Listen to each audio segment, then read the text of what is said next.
ने कराया पति को आत्मबोध। उपन्यासकार डा. क्रोनिन अत्यंत निर्धन थे। पुस्तकों की रॉयल्टी या तो प्रकाशक हड़प जाते अथवा क्रोनिन को उनके हक से कम। 2 क्रोनिन बहुत सीधे थे। प्रकाशकों से लड़ाई कर अपना हक लेना उन्हें नहीं आता था, अतः गरीबी में उनका जीवन बीत रहा था।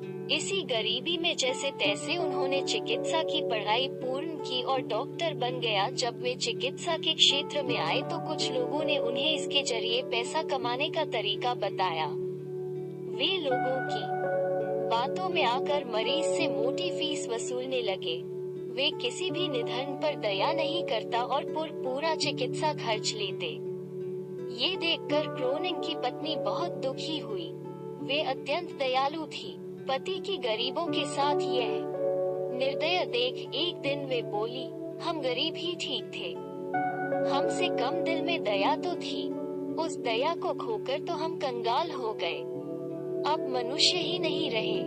पत्नी की मर्मस्पर्शी बात सुनकर डा.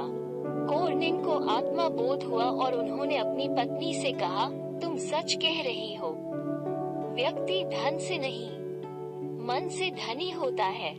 तुमने सही समय पर सही राह दिखाई, अन्यथा हम अमानवीयता की गहरी खाई में गिर जाते तो कभी उठ ही नहीं पाते।